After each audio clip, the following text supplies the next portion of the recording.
কিছুক্ষণ আগে প্রায় 11:40-এর দিকে আমি ছাত্রদল কেন্দ্রীয় সংসদের দপ্তর সম্পাদক জাহাঙ্গীর আলম ভাইয়ের ভেরিফাইড কৃত ফেসবুক পেজে একটি শোকজপত্র দেখলাম। সেখানে আমার নাম উল্লেখ করে আমাকে শোকজ করা হয়েছে। এরপর থেকে ঢাকা বিশ্ববিদ্যালয়ের বিভিন্ন শিক্ষার্থী, সাংবাদিক ভাইয়েরা, সারা বাংলাদেশের ছাত্রদল নেতাকর্মীরা আমার কাছে বারংবার জিজ্ঞেস করছেন, ফোন করছেন কেন আমাকে শোকজ করা হলো। যদিও আমি এখন পর্যন্ত জানি না কেন শোকজ করা হয়েছে, এবং আমি কিন্তু তখনই তাৎক্ষণিক এটি যখন পেলাম, কেন্দ্রীয় ছাত্রদল দপ্তর সম্পাদক জাহাঙ্গীর আলম ভাইকে আমি ফোন করে জিজ্ঞেস করলাম, ভাই কি কারণে আমাকে শোকজ করা হয়েছে, সেটাই তো জানি না, উত্তরটা দিব কিভাবে। উনি আমাকে বললেন উনিও জানেন না, কেন্দ্রীয় ছাত্রদলের সেক্রেটারি বলেছেন, প্রেসিডেন্ট বলেছেন, এই জন্যই উনি করেছেন। এবং উনি আমাকে সাজেস্ট করলেন তুমি বরং প্রেসিডেন্ট সেক্রেটারির কাছে জিজ্ঞেস করো। যা হোক, পরবর্তীতে আমি জানতে পারলাম যে গতকালকে 26শে ফেব্রুয়ারি বৃহস্পতিবার ঢাকা বিশ্ববিদ্যালয়ের শিক্ষার্থীদের নিয়ে আমি একটি ইফতার মাহফিলের আয়োজন করেছিলাম। কুরআন তিলাওয়াত প্রতিযোগিতা ছিল, তার পরবর্তীতে আমি শিক্ষার্থীদের সাথে একটি ইফতার মাহফিল করেছি। সেই ইফতার মাহফিল কেন করলাম সে কারণে নাকি আমাকে শোকজ করা হয়েছে।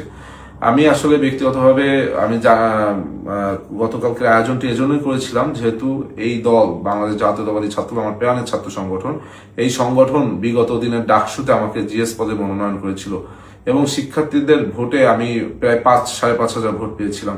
তাই আমি মনে করেছিলাম যে এই রোজা উপলক্ষে শিক্ষার্থীদের প্রতি আমার কিছু দায়বদ্ধতা রয়েছে।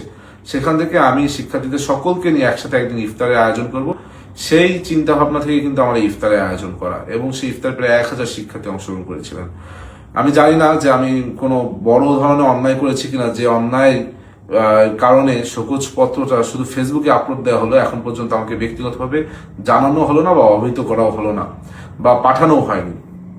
আমি যদি আমার কাজের কারণে ছাত্র দলের কোনো ক্ষতি করে থাকি, তবে আমি ছাত্র দলের বর্তমান যে প্রেসিডেন্ট সেক্রেটারি, তাদের কাছে ক্ষমা সুন্দর দৃষ্টিতে তাদেরকে দেখতে বলছি। আমি এটা, তারা বলেছে লিখিত জবাব দিতে, আমি লিখিত জবাব চাইলেই দিতে পারতাম, কিন্তু আমি লিখিত জবাব দিব না।